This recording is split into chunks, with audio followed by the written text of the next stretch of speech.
आज हम बात करने वाले हैं और एक इंटरेस्टिंग करियर ऑप्शन के बारे में, स्टैटिस्टिक्स एंड डेटा साइंस।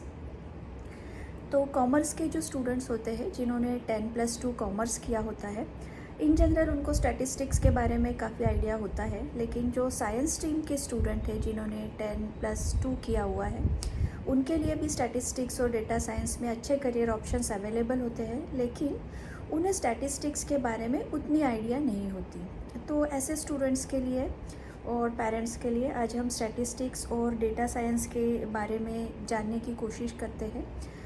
क्योंकि जो बच्चे जेई के लिए या नीट के लिए प्रिपेयर कर रहे होते हैं, उनके लिए भी ये एक बहुत अच्छा करियर ऑप्शन हो सकता है, लेकिन उन्हें बहुत बार ये जानकारी नहीं होती है। तो आइए जानने की कोशिश करते हैं क्या है स्टैटिस्टिक्स, क्या पढ़ाई होती है इसमें, करियर अपॉर्चुनिटीज़ आगे क्या है, जॉब ऑप्शंस क्या है, कोर्सेज़ क्या अवेलेबल है, टॉप के कॉलेजेस कौन से हैं और इसका करियर पाथ आगे कैसे होने वाला है। ऐसे और बहुत कुछ इंटरेस्टिंग बातों के बारे में जानने की कोशिश करते हैं। तो एक सिंपल सा एग्जांपल देके मैं आपको समझाने की कोशिश करती हूँ कि स्टैटिस्टिक्स और डेटा साइंस होता क्या है। आजकल ऑनलाइन सर्फिंग हम सभी करते हैं, फिर वो शॉपिंग प्लेटफॉर्म्स हो, अमेज़ॉन, फ्लिपकार्ट्स जैसे, या सोशल मीडिया नेटवर्किंग हो, यूट्यूब है, फेसबुक है, या फिर कोई न्यूज़ आर्टिकल पढ़ना हो या इंटरेस्ट के कोई टॉपिक्स पढ़ना हो। तो हम जब ये पढ़ते रहते हैं ऑनलाइन, तो हमें सजेशंस यानी फीड्स आते रहते हैं कि आप आगे क्या पढ़े या क्या पढ़ सकते हैं। तो हम ये सोचते हैं कि आप सोचते हैं कि आपके लाइक्स के मुताबिक ये फीड्स आपको या ये सजेशंस आपको कैसे आते रहते हैं। तो ये एक स्टैटिस्टिक्स है, आपकी जो हिस्ट्री है, डिपेंडिंग ऑन दैट आप क्या पढ़ना चाहेंगे, इसका एक स्टैटिस्टिकल एनालिसिस किया जाता है।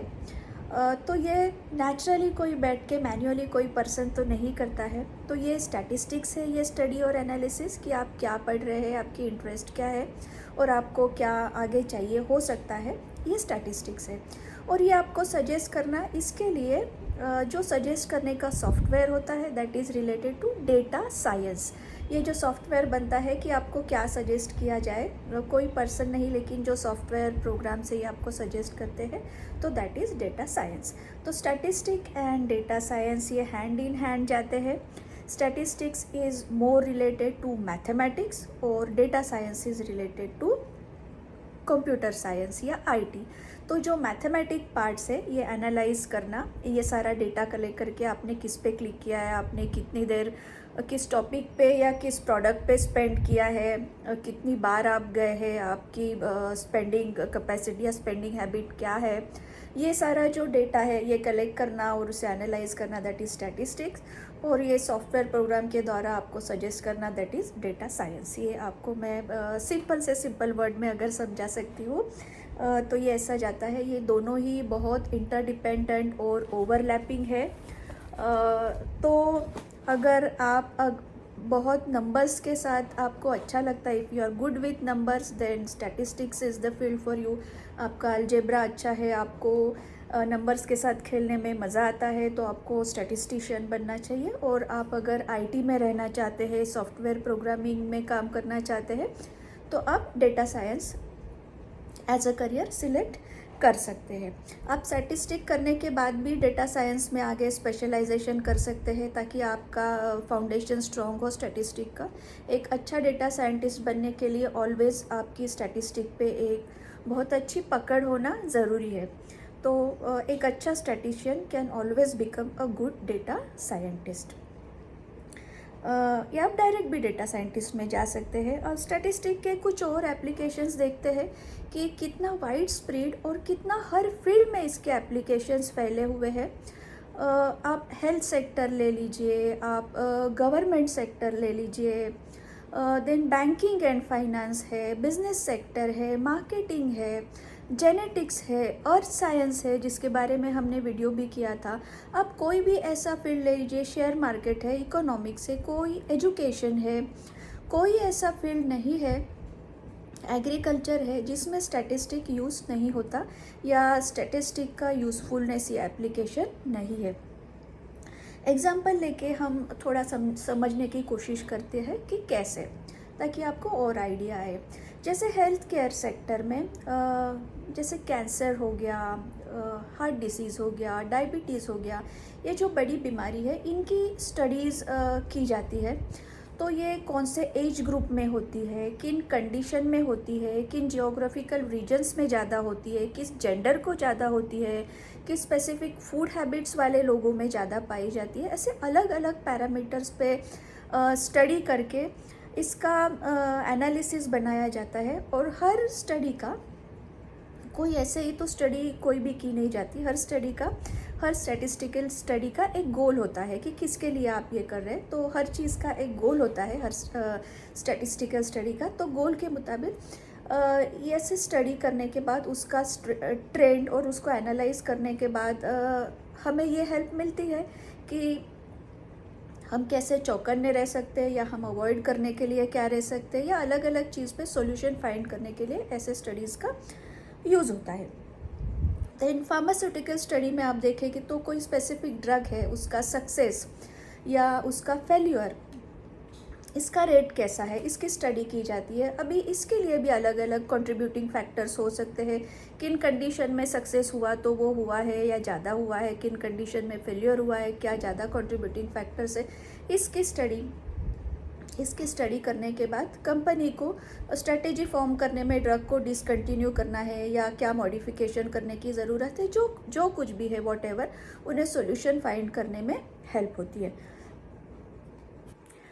देन जेनेटिक्स है। जेनेटिक्स में स्टैटिस्टिक का अनन्य साधारण महत्व है।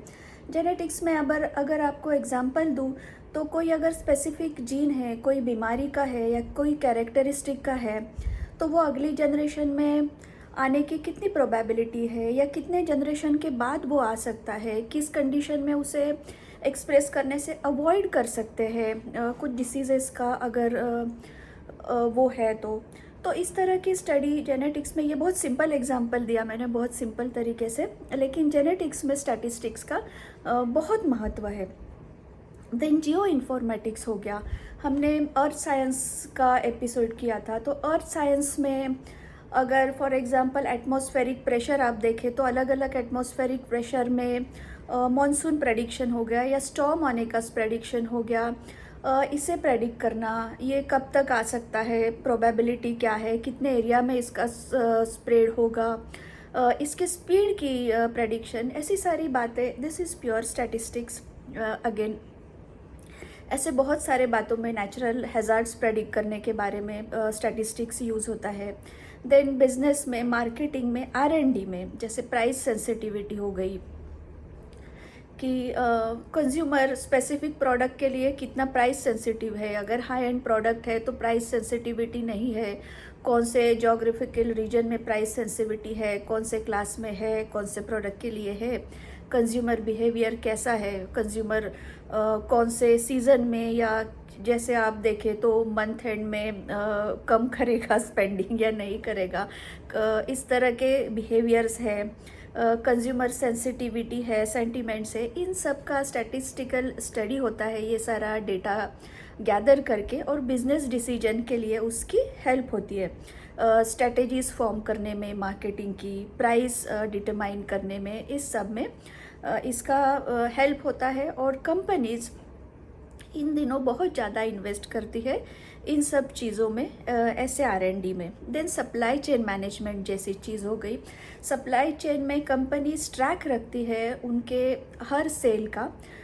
तो फॉर एग्ज़ाम्पल अगर हम ले तो कोविड पीरियड में कौन से प्रोडक्ट की सेल बढ़ी, किसका उनको स्टोरेज करना ज़रूरी है, या वेदर वाइज कौन से प्रोडक्ट की वो बढ़ती है, फेस्टिवल के टाइम पे कौन से प्रोडक्ट की डिमांड बढ़ती है, किन की कम होती है।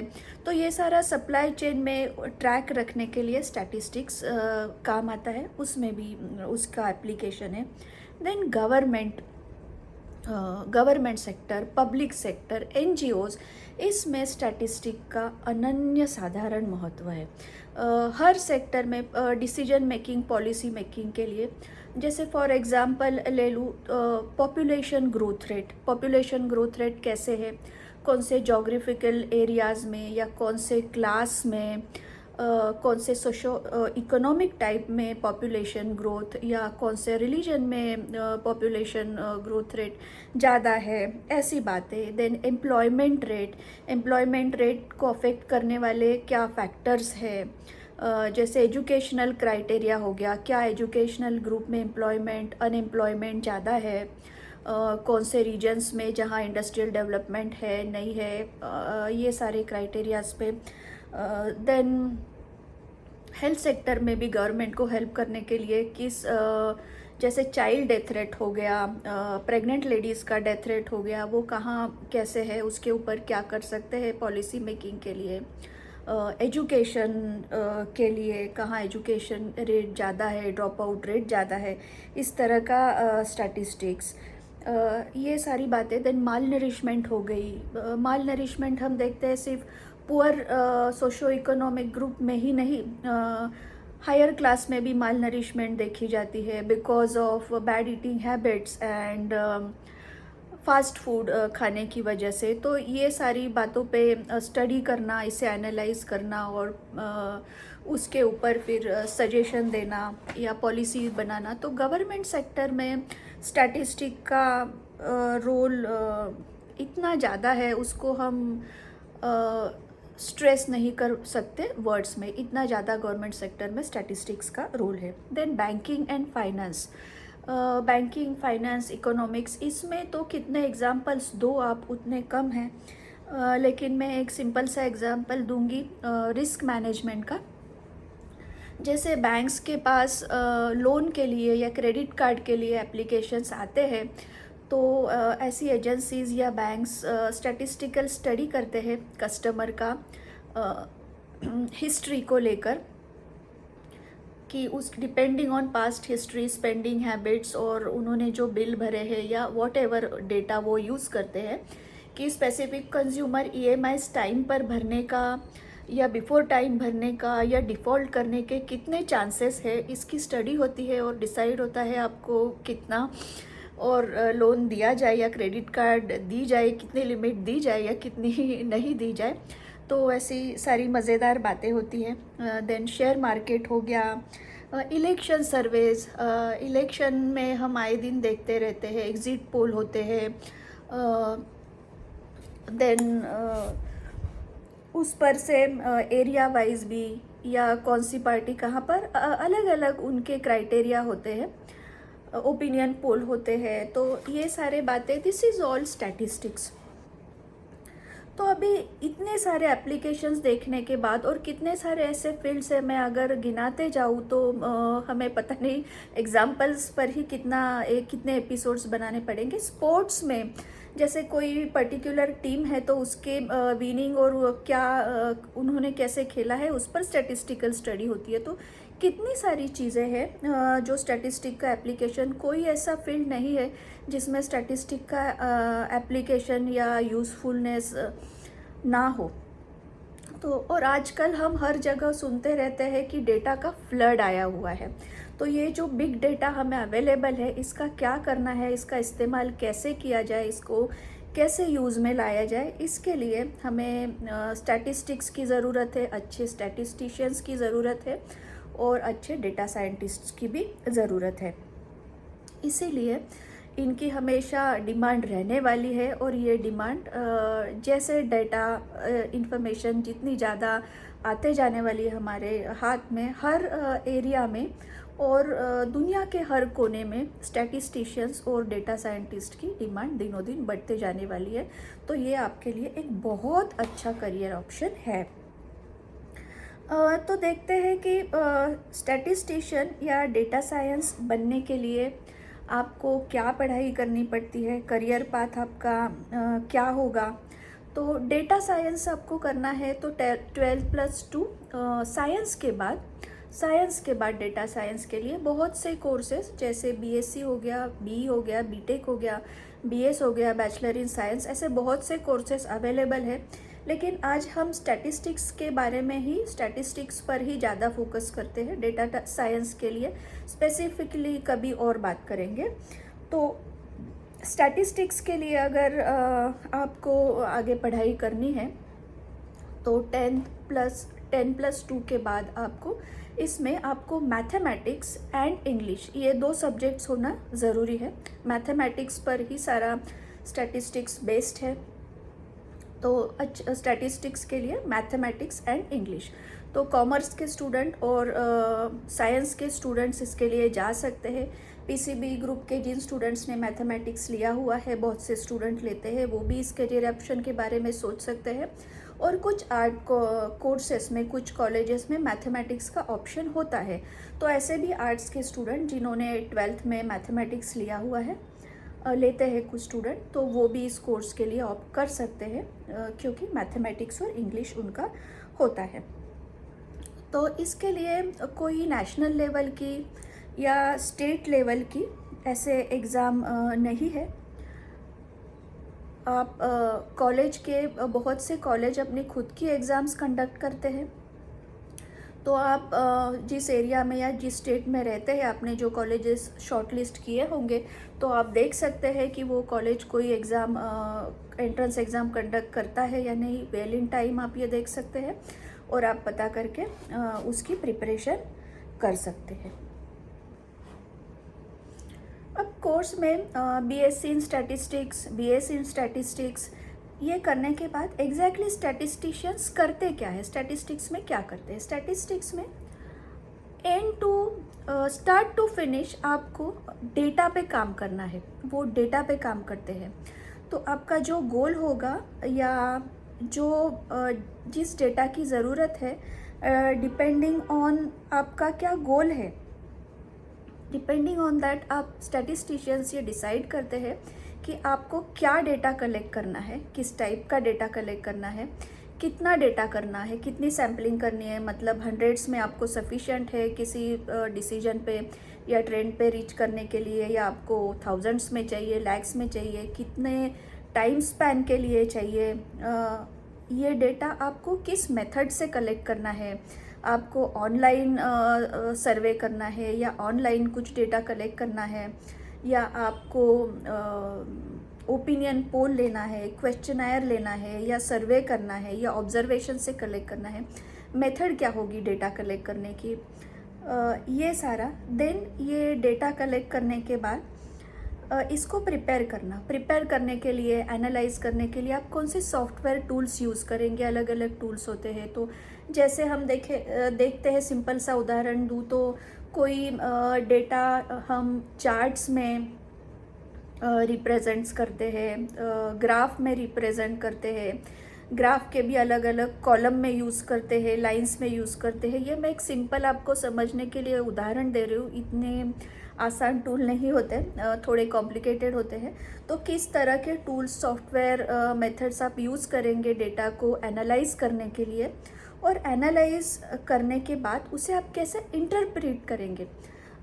जो आपका एंड यूज़र है, आपको अगर गवर्नमेंट को वो डेटा के ऊपर से सॉल्यूशन देना है, उनको जो जिस तरह से इस्तेमाल करना है, या आपको के कंपनी को मार्केटिंग के लिए देना है, तो उनको समझ में आए या उनको जो उसका इस्तेमाल करना है, उसके लिए आप उसे कैसे इंटरप्रेट करें एक लेमैन के लैंग्वेज में।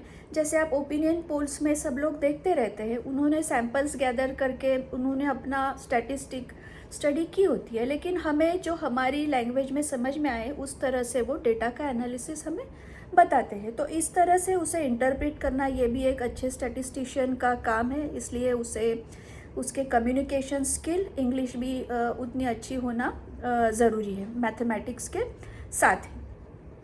तो ये काम होता है स्टैटिस्टिशियन का। अभी हम स्टैटिस्टिक्स की बात करें और अगर ISI के बारे में बात न करें तो ये बहुत गलत होगा। ISI मतलब वो वाला इनफेमस ISI नहीं, ISI मतलब Indian statistical institute, ISI। ISI एक institute of national importance, INI है, मतलब जैसे टेक्नोलॉजी के फील्ड में आईआईटीज़ हो गई, मेडिसिन के फील्ड में एम्स हो गया, फार्मेसी में जैसे नाइपर है, वैसे ही आप स्टैटिस्टिक्स की बात करें तो इंस्टीट्यूट ऑफ नेशनल इम्पोर्टेंस है, ये एक वही दर्जा प्राप्त है इंडियन स्टैटिस्टिकल इंस्टीट्यूट का। इसका हेडक्वार्टर कोलकाता में है, 11 ब्रांचेस है, और कोलकाता के साथ ही दिल्ली, बेंगलुरु, मद्रास और कुछ कोर्सेज तेजपुर में कंडक्ट होते हैं।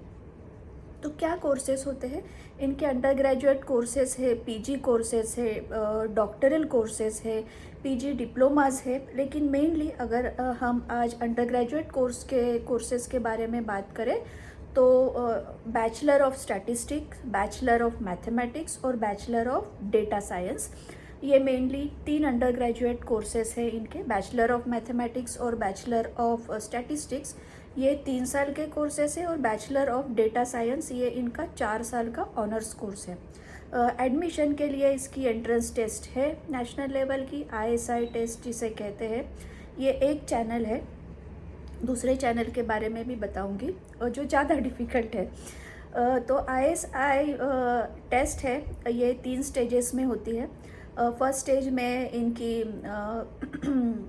एमसीक्यूज़ होते हैं। सेकेंड टेस्ट, रिटन टेस्ट जो है ये डिस्क्रिप्टिव शॉर्ट आंसर टाइप की होती है, और अगर ये आप दोनों क्वालिफाई करते हैं तो थर्ड लेवल आपकी इंटरव्यू होती है। तीनों लेवल की मेरिट लिस्ट बना के अगर आप अच्छे रैंक होल्डर हैं तो आपको आईएसआई में एडमिशन मिलता है इन कोर्सेज में से किसी कोर्स में, bachelor of statistics, bachelor of mathematics और बैचलर ऑफ डेटा साइंस, जो कि बहुत प्रेस्टिजियस और रेप्यूटेड माना जाता है इस इंस्टीट्यूट से स्टैटिस्टिक्स, मैथमेटिक्स या डेटा साइंस करना। दूसरा चैनल है इसके लिए INMO यानी इंडियन नेशनल मैथमेटिक्स ओलंपियाड जो है, वो अगर आपने क्वालिफाई किया है, जो कि बहुत ही बड़ी अचीवमेंट होती है। इतना आसान नहीं होता इंडियन नेशनल मैथमेटिक्स ओलंपियाड को तक के लेवल तक, ओलंपियाड मैथमेटिक्स ओलंपियाड के लेवल पर जाना। और इसके बाद अगर आपने इंटरनेशनल मैथ्स ओलंपियाड के लिए ट्रेनिंग कोर्स के लिए क्वालिफाई कर लिया है तो आपको आईएसआई में जाने के लिए कोई रिटन टेस्ट नहीं देनी पड़ती। INMO क्वालिफाइड स्टूडेंट्स के लिए बैचलर ऑफ स्टैटिस्टिक्स और बैचलर ऑफ मैथमेटिक्स में 5 सीट्स ईच रिजर्व्ड होती है।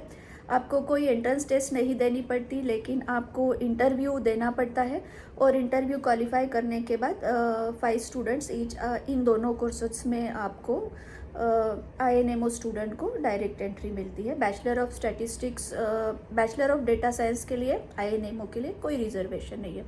इसके सिवा जो MSc, MTech और MS कोर्सेज है ISI के, उनको आप जैम या गेट, ये जो जैसी डिग्री होगी उसके हिसाब से आप, मैंने लिंक शेयर की है डिस्क्रिप्शन बॉक्स में, तो आप इन्फॉर्मेशन ज़रूर देखिए एडमिशन के क्या है, उसके थ्रू जा सकते हैं। ISI टेस्ट का नोटिफिकेशन जनरली फरवरी एंड या मार्च में आता है, और एग्ज़ाम मई में होती है।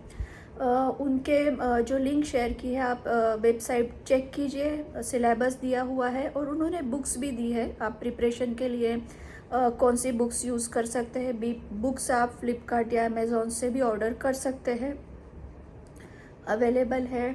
और एग्ज़ाम की लेवल JEE का जो मैथमेटिक्स है उस लेवल की होती है। तो अगर आपको ये करना है तो आप ध्यान रखिए, स्टडी शुरू कर दीजिए, और नोटिफिकेशन एग्ज़ाम का कब आता है उसका ख्याल रखिए।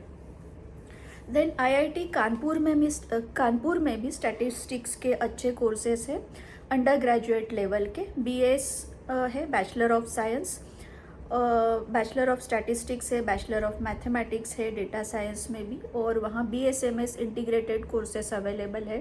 पोस्ट ग्रेजुएशन लेवल के कोर्सेज भी अवेलेबल है। IIT कानपुर में BS एडमिशन के लिए भी एलिजिबिलिटी क्राइटेरिया वो based on JEE advance rank, JEE advance के रैंक के बेसिस पे एडमिशन होता है BS इन स्टैटिस्टिक्स और डेटा साइंस के लिए। उसकी भी IIT कानपुर की भी लिंक शेयर की है, तो आप वो भी चेक कर लीजिए। IIT बॉम्बे में ग्रेजुएशन लेवल का तो अब तक नहीं है, लेकिन PG लेवल का MSc, MTech डेटा साइंस और स्टैटिस्टिक्स के कोर्सेस है। तो आप वो भी चेक कर सकते हैं। Admission again JAM and GATE के बेसिस पर होता है। ऐसे ही और भी कोई कॉलेजेस होंगे तो आप इंटरनेट पर ऑनलाइन आप पता कर सकते हैं, और ये एक बहुत अच्छा करियर ऑप्शन है, क्योंकि आपने इसकी स्प्रेड देखी, यूज़फुलनेस देखा, इसके एप्लीकेशन कितने सारे फील्ड्स में है वो देखा। तो एक बहुत अच्छा करियर पाथ है। और मैं उन बच्चों को, जो बच्चे आईआईटी या एम्स में ना होने की वजह से दुखी हो जाते हैं, डिप्रेस्ड हो जाते हैं और कुछ गलत कदम उठाते हैं या डिप्रेशन में रहते हैं, उन्हें ये बताना चाहती हूँ कि आंखें खोलने की और दूसरे कितने अच्छे ऑप्शंस है वो देखने की ज़रूरत है। तो आप ये देखिए, और उदास बिल्कुल भी मत होइए। प्लान ए नहीं है तो प्लान बी, प्लान सी होते हैं, और ये इतने अच्छे ऑप्शन है कि आपके प्लान ए भी हो सकते हैं। तो अभी हमने कॉलेजेस देखे। अभी अगर आपको जॉब अपॉर्चुनिटीज़ आप देख रहे हैं इस फील्ड में, तो जो सारे हमने सेक्टर्स देखे, जैसे हेल्थ केयर है, उसमें आपको जाना है तो बायो इन्फॉर्मेटिक्स कहते हैं। जेनेटिक्स की अलग है। अर्थ साइंस रिलेटेड है तो जियो इन्फॉर्मेटिक्स है। तब आप जॉब के लिए जब जाते हैं तो आप गवर्नमेंट सेक्टर में या दूसरे प्राइवेट इंस्टीट्यूट में प्योरली एज अ स्टैटिस्टिशियन काम कर सकते हैं, जिनकी बहुत अच्छी पे स्केल और डिमांड होती है। या तो आप अगर किसी स्पेसिफिक इंडस्ट्री में सर्व कर रहे हैं या करना चाहते हैं, तो उस इंडस्ट्री का भी आपको स्ट्रॉन्ग नॉलेज होना ज़रूरी है। जैसे स्टैटिस्टिक का आपका स्ट्रॉन्ग होल्ड है, लेकिन अगर आप हेल्थ केयर सेक्टर में जा रहे हैं तो उस हेल्थ सेक्टर का भी आपको एटलीस्ट बेसिक नॉलेज होना ज़रूरी है, या अर्थ साइंस का या फाइनेंस सेक्टर का, बैंकिंग का बेसिक नॉलेज होना ज़रूरी है। तो उसके लिए भी पीजी कोर्सेज, सर्टिफिकेट कोर्सेज बाद में अवेलेबल होते हैं, तो वो आप करके आपका करियर और अच्छा और बेहतर बना सकते हैं। सिर्फ ज़रूरत है पॉजिटिव रहने की, आंखें खुले रखने की और हमेशा ढूंढते रहने की। आशा करती हूँ आपका आज का एपिसोड में आपको कुछ सीखने मिला होगा, नई कुछ इन्फॉर्मेशन मिली होगी। अच्छा लगा होगा तो लाइक, शेयर और सब्सक्राइब ज़रूर कीजिए। Thank you so much and all the best.